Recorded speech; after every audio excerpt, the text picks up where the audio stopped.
Hello, hello. I'm here to talk about my second book in my Wednesday reading wrap up. Okay, so my second book is The Southern Bookclubs Guide to Slaying Vampires. This is the title. Again, don't mind my busted ass phone. Um, so let's get started. This is by Grady Hendrix. Uh the description. Fried green tomatoes and still magnolias meet Dracula in this southern flavored supernatural thriller in the 90s about a woman's book club that must protect its suburban community from a mysterious and handsome stranger who turns out to be a blood sucking fiend. Patricia Campbell had always planned for a big life, but after giving up her career as a nurse to marry an ambitious doctor and become a mother, Patricia's life has never felt smaller. The days are long, her kids are ungrateful, her husband is distant, and her to do list is really never really done. Felt that. Um, the one thing she has to look forward to is her book club, a group of Charleston mothers united only by their love for true crime and suspenseful fiction. In these meetings, they are more likely to discuss the FBI's recent siege of Waco as much as the ups and downs of marriage and motherhood. But when an artistic and sensitive stranger moves into the neighborhood, the book club's meetings turn into a speculation about the newcomer. Patricia is initially attracted to him, but when some local children go missing, she starts to suspect the newcomer is involved. She begins her own investigation, assuming that he's a Jeffrey Dahmer or a Ted Bundy. What she uncovers is far more terrifying, and soon she and her book club are the only people standing between the monster they've invited into their homes and their unsuspecting community. I do not read the blurbs before I read a book, and this has gotten me into trouble more times than I can count because I thought this was going to be a silly little, like, vampire slaying book, right? Maybe a little fantasy. I was sorely mistaken. So here's the review that I left. I gave this 5 stars. And I said, I thought this would just be a silly little Southern vampire book and was hugely mistaken. This was a 10 out of 10, and I recommend this book 1,000,000%. Book clubs, mysteries, housewives, and so much drama. It was so good. When I tell you, I was sucked in. I am a little bit obsessed with like mid-century to late century housewife. I don't know why. And so, like, when I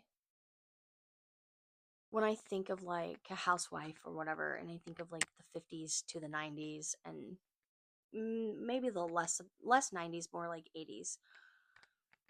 And I think of like stay-at-home moms making like jello fucking tuna puddings and like big hair, red lipstick, um, book clubs and PTA meetings and all those really fun things that you we don't have that anymore. And so the fact that that was ever a thing blows my mind. Um this book really does hit some triggers, especially if you are triggered by um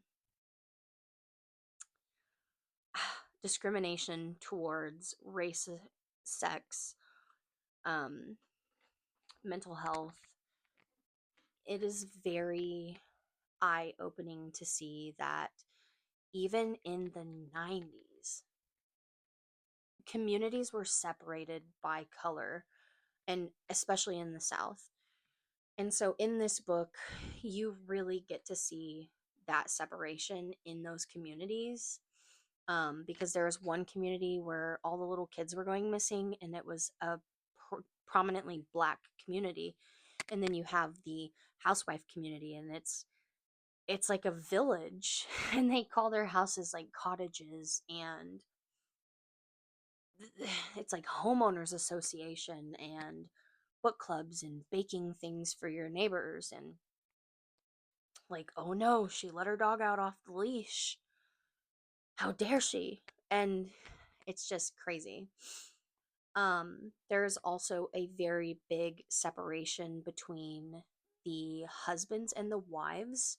You can really see that even in the 90s, which it doesn't seem like that long ago, it was 30 years ago, women didn't have the say and the rights at all that they, we do now. And even now, we are still so far behind men. Um, but in this book, you really see that the husbands they don't trust their wives. There is abuse towards their wives. Um, the main character's husband, like, he's a psychologist or psychiatrist or whatever, and he literally prescribes her mental health medication, and tells her, like, I'm not going to force you to take this, but he guilt trips her and he says, for if you cared about the kids in our marriage and our household, you'll take these medications and you'll try to be better, because he didn't want to believe the things that she knew to be true. And she does end up overdosing. So there is suicide and mental health very prominently in this book as well.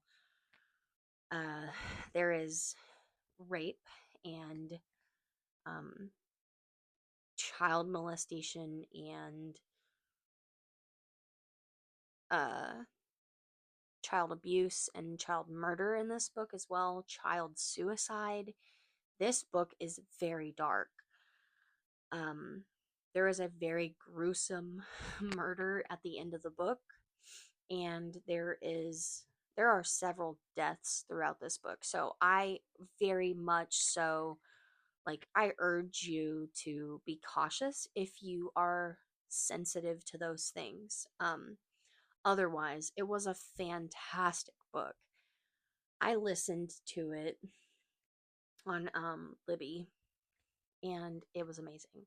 I 1,000,000,000% recommend reading this book. So, if vampires and housewives are your thing, check it out. And I'll see you guys next week with 2 more books. Bye! And always, happy freaking reading.